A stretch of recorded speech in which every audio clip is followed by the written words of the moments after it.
And good morning and welcome, ladies and gentlemen, to today's show on the 23rd day of November 2022. Well, 2022, and it's 23 degrees outside and cloudy today. Once again, welcome to the show, and it's always so good to have your company on this show. Well, ladies and gentlemen, right now, what we have for you today is the daily news update. Then we'll go into our daily India report, and we'll be finishing off with the functions and events taking place in Brisbane around this time of the year. Well, let's get into the news segment for today. First of all, the Prime Minister and the Premier are visiting the flood-devastated towns. Touching down in a disaster zone, armed with $50,000 for businesses and not-for-profits destroyed by flash flooding. It's a town that's resilient. It's a town where people want to rebuild. And this is our kitchen. It's welcome news at the flood-damaged Country Women's Association. We don't know whether we can get repair it or not. It's going to be one of those things. A week after the torrent devastated 80% of its buildings, Eugowra looks more like itself again.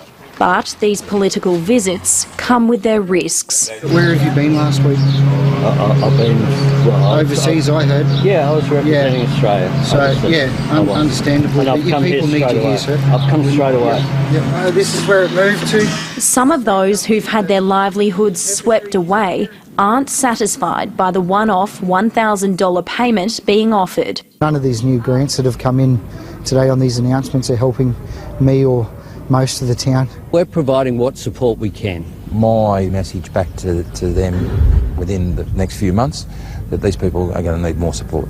The rebuild is being made all the more difficult by insurance woes. The vast majority of people in Eugowra don't have flood insurance, not just because of the exorbitant costs, but because most homes here have never flooded before, so few thought it was needed. I've spoken to last week the Insurance Council of Australia, and insurance companies should put people before profits. With the mud cleaned out of their classrooms, the kids are back at school. Hey guys. A disaster with many lessons to be learned. Xanthi Gregory, ABC News, Eugowra. And Eugowra is, in one of those states where they have not had the flood before, and that is why no one had the insurance or no one saw the need for that insurance. But it is in that recovery mode. The Prime Minister got the brunt of that from the guy asking, where were you, mate? So, well, here we are. Well, let's look at the South Australia, and where the Premier is announcing support as well.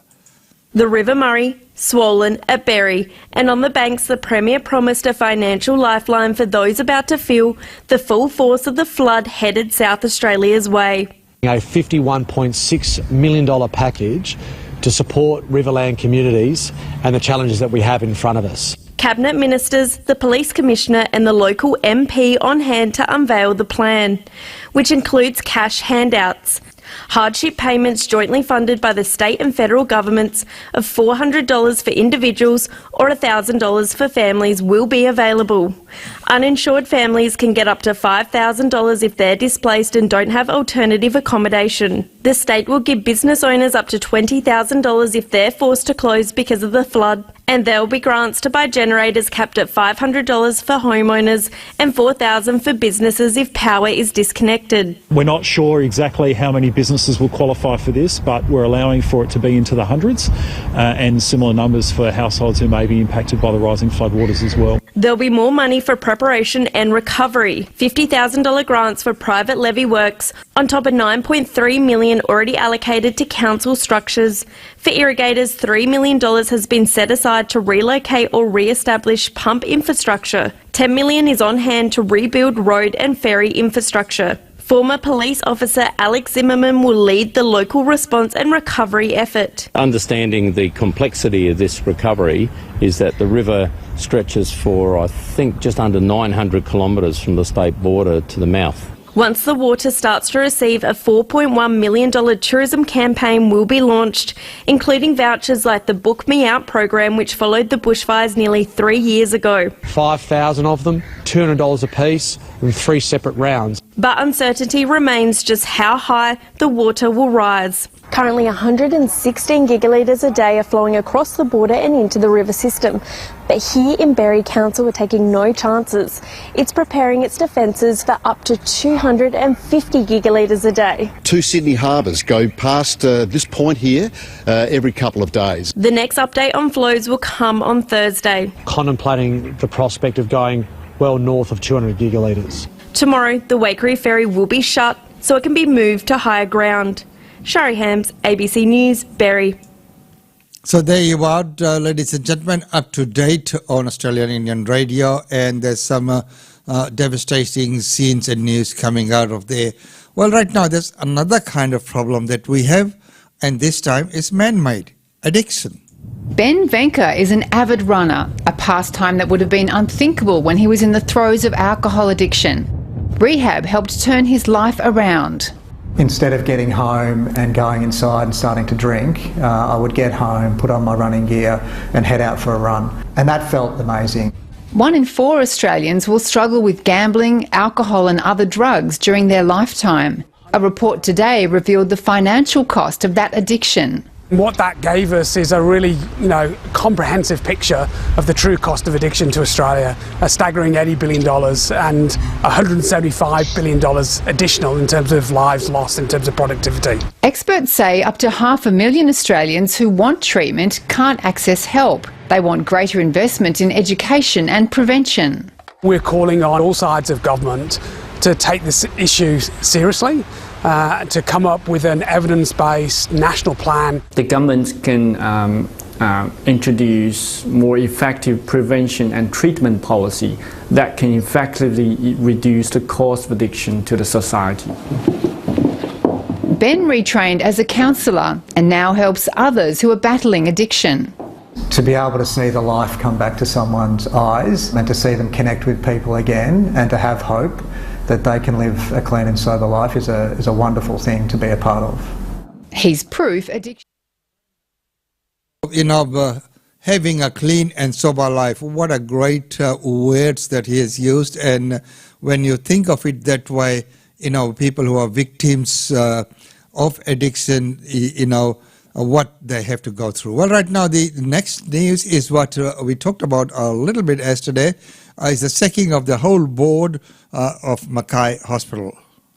And Minister Yvette Dart has done the right thing.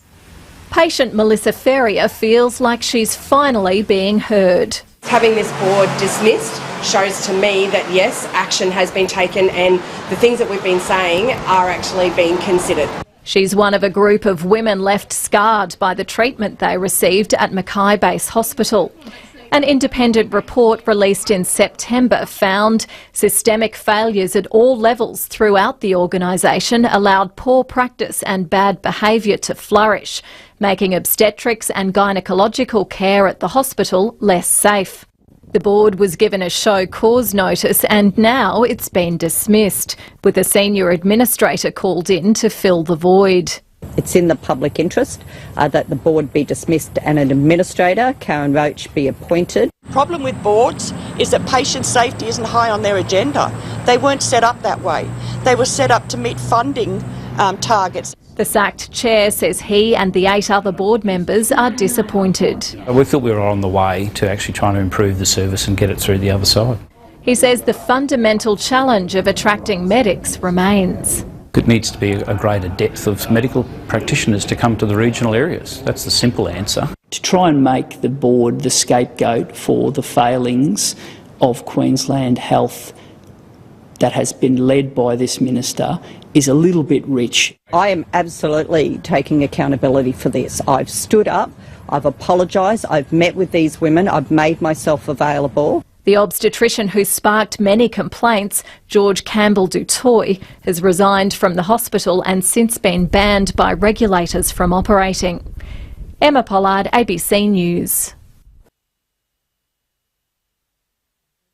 That's some news from Makai. Well, right now, new report shows. What about climate change? Let's look at that now. Climate change is gathering pace in Australia with an increase in extreme heat events, intense heavy rainfall, longer fire seasons and sea level rise. It's produced jointly by the CSIRO and the Bureau of Meteorology. And Jackie Brown, who's the Research Director at the CSIRO Climate Science Centre, joins us now from Hobart. Jack, it's pretty depressing reading through that list of tick points that the report has come out with. It is, but it's not new news. Climate change has been with us, it's going to continue, and I suppose the point of this report is to remind everyone that we need to be prepared. Yeah, it's the pace, isn't it, that we're now seeing in this report. We're getting this sense of just, you know, what is happening with the marine heat waves, the coral bleaching, the fire seasons. Yes, and Australia always has climate variability, so we're used to the droughts and the floods. What we're seeing is another layer on top of that climate change is bringing us. So the droughts are going to be hotter, hotter temperatures, more evaporation, and that's hard to think about right now, I know, with all the flooding going on, but they will come back.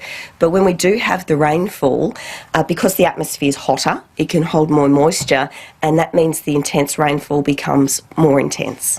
Tell us a little bit about this report. It's a regular report that's put out by the CSIRO and the Bureau of Meteorology. What's the point of it, I guess? So it's like a report card, if you like, every 2 years, just to let people know that we are tracking it. And I think importantly over the next 20 years, as we see more and more of the effects of climate change, and we're trying really hard to bring down those greenhouse gases, it's important to know what's going on. So tracking the greenhouse gases, understanding if we can get them to level off, is an important part of our future. 2050 is not that far away. The marine heat wave, being a Queenslander, so much discussion about the Great Barrier Reef. What does the report say about that? So there's two effects for the Great Barrier Reef. We've got the water temperatures increasing and they come down the East Australian current along Queensland, but we're also seeing those around the coast of WA. In parallel with the ocean warming, we've also got acidification, and the decreasing pH of the ocean is also not good for the coral reef. So both of those hitting them, we need to be thinking about what we can do to give our coral reefs the best chance going forward, but also our ecosystems and our fisheries. So it's not a surprise that climate change is happening, and now's the time to be thinking about not just mitigation but the adaptation piece of that as well. And you'd be having so many people watching you this morning who have experienced floods this year. What's the message out of those flood timings and the pace of what we're seeing? Like we were saying, the intense rainfall, it's going to continue to be intense. So when the rainfall does come, and the rainfall will decrease on average, but when it does come more intense, so thinking about this year and not thinking it's a one-off. So this, when it happens again, what can we put in place now to be prepared? So it's not a surprise. Being prepared is the key, but many times there are things that you don't know about. Floods, in areas where it had never flooded before. So, things like this do happen. Well, ladies and gentlemen, right now, moving on, let's go to Indonesia before we go to our daily India report. This official death toll is just becoming a real tragedy. Yes, it's devastating, actually, Beth. The recent statement a few moments ago by National Agency for Disaster Management, the NPB, the death toll is 268. 268 people are missing, 151, 1,008 injured, 58,306 people evacuated in several evacuation centers. If we take a look at the numbers, previously there were discrepancy. I quote National Disaster Mitigation Agency, the differences or the discrepancy are common in the early stage of disaster countermeasure, and the situation on the ground are very dynamic. And based on my experience covered disaster on the field, sometimes authorities using different data, either from local media center, which has not gathered completely. We, Liputan SCTV, sent 3 teams to Cianjur, West Java, and they share most likely the same stories. People are still struggling. Most of them still afraid to enter their houses, even building. Most of them are sleeping outside because of the trauma. In one of the hospitals, most of the patients are treated outside the building using tent due to some cracks were found in the building after the earthquake on Monday. Most of the patients are scared to be treated inside the building, and the electricity power is also become the main issue. In most of the area, the power has not been restored. Liputan 6 SCTV journal, who stand by in one of the hospital called Sayang Hospital, told me there are 70 people died there, and most of them, 60% to be exact, are children. A few hours ago, President Joko Widodo visiting one of the most severe locations called Cugenang area, and say the government will provide compensation up to about $3,200 each for owners on heavily damaged homes. Jokowi also say that houses should be rebuilt as earthquake-resistant building because the earthquake that occurred in Cianjur can be repeated within a certain period of time. It was conveyed earlier, actually, this earthquake is an annual 20-year earthquake. And the Meteorology, Climatology, and Geophysics Agency said that history recorded 14 destructive earthquakes that occurred in Cianjur, Sukabumi area, West Java. For the first time, the Cianjur Sukabumi earthquake was recorded in 1844. So it's one of the damaged earthquake that it could happen again. Yeah, and so that is so important that the building is much more sound. And I can understand why people are so nervous going back into buildings, but then how are those that are injured being cared for if they're nervous to go into the hospitals, given there's so much demand to try and find sort of emergency accommodation for people? Using TAN, the hospital facility is actually still working, but it's just the matter of the facilities inside or outside the building. So basically, they are treated very simple. They're treated with something that provided by the government currently. Tell me how, you said you'd send 3 teams to Cianjur. What is access like? What have they found when they've got there? In Cugenang area, one of the worst locations hit by earthquake, the search operation was more challenging because of the secured road links and no lights. The power supply in part of the largely rural mountains region, there are allegedly several people are buried. But the thing is, the government tried to find the... Well, ladies and gentlemen, it's a devastating news coming out of Indonesia there, but right now it's time to go to our daily India report. Welcome to the Daily India Report that brings you reports, interviews, features and more on India and the Indian diaspora.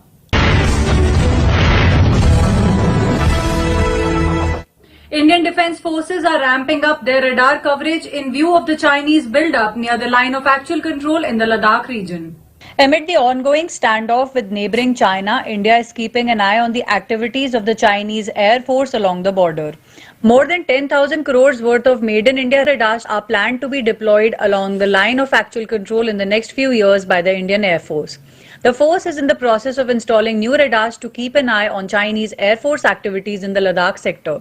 The Defence Ministry has advanced Air Force proposals worth over 10,000 crores, having high-powered radars and also around 20 low-level transportable Ashwini radars.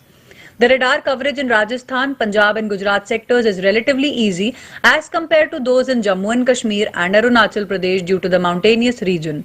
So improved radar coverage has become important in view of suspicious activities by the adversary on the eastern front. The Chinese Air Force started probing Indian responses to its violations in the Demchok sector in Ladakh by sending fighter planes. The Indian Air Force responded in a strong manner by scrambling its fighter jets to the Demchok sector from nearby air bases. However, the issue was resolved after talks at the division commander level attended by Indian Air Force representatives and their Chinese counterparts. France is looking forward to working with India in co-producing films for expanding its audience as it considers India as the largest movie industry in the world. Ambassador of France to India, Emmanuel Lenain, has said that France would like to work with India in co-producing films as the latter is one of the largest movie industries in the world. Lenain attended the International Film Festival of India along with the Consul General of France in Mumbai, Jean-Marc Serre-Charlotte, and Counselor for Education, Science and Culture and Director of French Institute in India, Emmanuel Lebrun-Damiens, among others on November 21st. Lenain said, India being the largest movie industry in the world, we want to work together for films and do co-production together. We will do everything possible to encourage co-production. France is the spotlight country at the festival and many of its films will be screened under its country focus package. The series of films started with Emmanuel Carrère's Between Two Worlds. Lenain introduced a French film delegation who are in the process of making a film on their ancestors who were officers in Napoleon's army and had come to India after their defeat in the Battle of Waterloo to help Indians fight against the British. Lenain said that the movie would reflect the long-lasting friendship between both countries. He added that Indo-French joint production films like Lunchbox, Sir and others were outstanding successes. Indian Chief of Defence Staff General Anil Chauhan discussed with the three service chiefs over the proposed creation of military theatre commands. As Chief of Defence Staff General Anil Chauhan settles down in the role of the principal military advisor to the Narendra Modi government, the CDS has started building consensus among the three services over the proposed creation of military theatre commands. A detailed discussion was held between the CDS and the three services chiefs, General Manoj Pandey, Admiral R. Hari Kumar and Air Chief Marshal V.R. Chaudhary on the proposed commands on October 22nd in Pune. The new CDS took the three chiefs to NDA Khadakwasla to remind them of their beginnings at National Defence Academy and the need to synergize military operations in the future as the country's focus has shifted from Pakistan to China as the principal threat. It is learned that CDS Chauhan let the three chiefs speak about their perspectives on the military theatre commands in detail in a bid to build consensus among them. General Chauhan belongs to the 58th course of NDA, while the three chiefs passed out from the 61st group. The new CDS also has a distinct advantage. During his tenure as military advisor to the National Security Council Secretariat, he was made a member of the high-powered China Study Group. While the Army and Navy are prepared for the creation of theatre commands, the Indian Air Force has legitimate concerns over splitting its limited air assets among the respective theatres. India has got eased the rules for the export of timber-based products made of shisham or North India rosewood under the Convention on International Trade in Endangered Species. This brings relief to Indian artisan communities and will give a tremendous boost to exports of articles produced by them. As a huge relief for handicraft exporters, India has got rules for the export of timber-based products made of shisham or North India rosewood eased under the Convention on International Trade in Endangered Species of Wild Fauna and Flora during its ongoing meeting in Panama. The relief for trade will be applicable for certain weight categories of such timber-based furniture and handicrafts. During the ongoing 19th meeting of the convention, India argued that the species Dalbergia sisu is found in abundance in the country and is not treated as an endangered species. However, concerns were expressed regarding the challenges in distinguishing different species of Dalbergia in their finished forms, as many countries expressed that there was an urgent need for developing advanced technological tools for distinguishing the finished wood of Dalbergia, especially at the customs point. But the relief given in terms of weight of each item will solve the problem of Indian artisan communities to a great extent and will give a tremendous boost to exports of articles produced by them. The convention during its 17th meeting in Johannesburg, South Africa in 2016 included all species of genus Dalbergia in Appendix 2 of the CITES, thereby requiring it to follow certain regulations for the trade of this species. The listing under Appendix 2 requires CITES permission for every consignment of weight above 10 kg. Exports of furniture and handicrafts made of Dalbergia sisu from India have been continuously falling from an estimated 1,000 crores per annum before 2016 to 500 to 600 crores after the listing in 2016.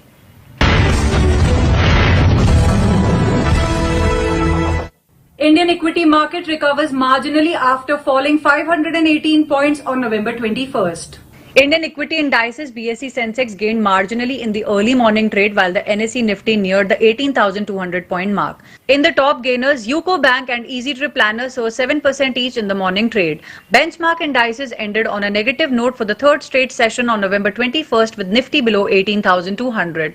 At close, the Sensex was down 518.64 points or 0.84% at 61,144.84 and the Nifty was down 147.70 points or 0.81% at 18,160.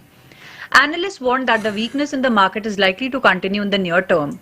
With the dollar index rebounding to above 108, FIIs may sell again or at least refrain from big buying. The COVID spread in China is likely to impact Chinese growth and therefore further weakness in crude and metals is possible. Long-term investors are expected to utilize the weakness in the market to buy high-quality stocks in banking, telecom, capital goods, IT, autos and blue chips across sectors.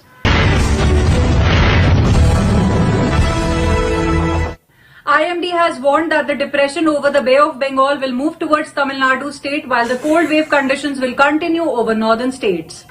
The India Meteorological Department has said that a depression over the southwest Bay of Bengal moved northwards with a speed of 12 kilometers per hour and is likely to move northwestwards and then west-northwestwards, maintaining the intensity of the depression till midnight. The depression would continue to move west-northwestwards towards South Andhra Pradesh, North Tamil Nadu, Puducherry coast and weaken gradually into a well-marked low-pressure area. The Met Department predicted isolated heavy rainfall likely over North Tamil Nadu, South Coastal Andhra Pradesh and adjoining Rayalaseema on November 22nd. Light to moderate rainfall at many places with isolated heavy rainfall is very likely over North Tamil Nadu, Puducherry and South Coastal Andhra Pradesh and adjoining Rayalaseema on 22nd November and light to moderate rainfall at a few places over North Coastal Andhra Pradesh during the same period, the weather agency said. Minimum temperatures are likely to fall by about 2 degrees Celsius over many parts of northwest India during the next 3 days and there will be no significant change thereafter. Cold wave conditions are expected to continue over Uttar Pradesh, Delhi and other parts of northwest India. The trailer of Vicky Kaushal and Kiara Advani, Govinda Naam Mera, has been released. The film will release directly on the OTT platform Disney Plus Hotstar on December 16th. The keenly awaited trailer starring Vicky Kaushal, Kiara Advani and Bhumi Pednekar, Govinda Naam Mera, has been unveiled. Backed by Karan Johar and written and directed by Shashank Khaitan, Govinda Naam Mera is touted to be an out-and-out entertainer. The film tells the tale of an underdog and his family's madness. The trailer of Govinda Naam Mera gives an entertaining sneak peek into the intriguing world of Vicky's character of Govinda Wagmare. The film, which stars Vicky as a titular dancer, is a romantic comedy thriller with the actor playing the lead in an out-and-out masala entertainer for the first time. The trailer opens with Govinda watching in amazement as a yellow sari-clad Kiara Advani walks towards him seductively. However, it turns out that this is a dream and Govinda instead wakes up to a kick from his wife Bhumi Pednekar. Gauri taunts Govinda by calling him good for nothing and is even introduced to her boyfriend. When a frustrated Govinda asks for a divorce, Gauri tells him it will cost him 20 million. Then arrives his naughty girlfriend Suku, who is a choreographer like him. Prior to the trailer release, the makers unveiled the character posters of the three leads one by one. Later, a poster featuring the three leads together was unveiled, which left the fans asking for more. Govinda Naam Mera will release directly on OTT and will have its premiere on Disney Plus Hotstar on December 16th. The teaser of the Telugu film Hanuman has been released by filmmaker Prashant Verma, who is gearing up to build a cinematic universe about superheroes inspired by powerful characters from Indian mythology. Filmmaker Prashant Verma on November 21st released the teaser of his upcoming Telugu film Hanuman. Considering Verma is known for making medium-budget movies in popular genres such as science fiction, detective and the zombie apocalypse, this is one of his most ambitious movies yet. His latest film is an attempt to build a cinematic universe about superheroes inspired by powerful characters from Indian mythology. The lead character of the film is inspired by Lord Hanuman. The teaser gives us a glimpse of the mythical world that holds the power of Lord Hanuman. The Sanskrit hymns that play in the background tells us about a gem which allows one to access the limitless powers of Hanuman. Then we are transported to the present day where we get a slew of visuals highlighting the action in the film. We also see the hero taking on a powerful antagonist armed with a mace, the traditional weapon of Hanuman. Hanuman stars Teja Sajja in the lead role besides Amrita Iyer, Vara Lakshmi Sarath Kumar, Vinay Rai, Raj Deepak Shetty, Vanilla Kishore, Get Up Srinu and Satya. That's all for this bulletin of the Daily India Report.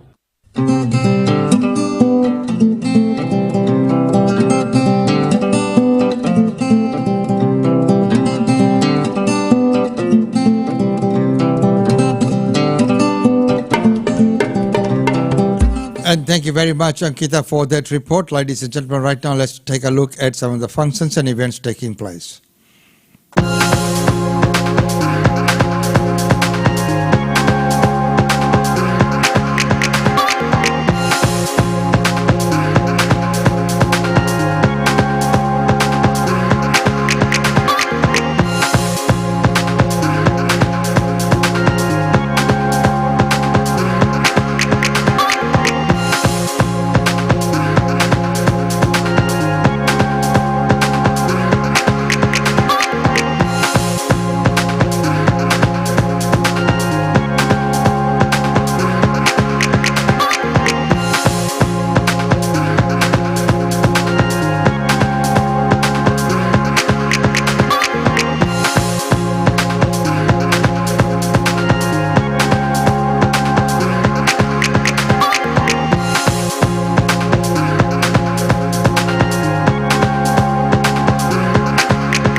And ladies and gentlemen, that's about all we have time for you in this segment. It's been wonderful having your company. Don't forget that we are back at 10 o'clock with the Real Estate Weekly Update with Usha Chandra. Until then, it's goodbye from us. We'll see you at the next show.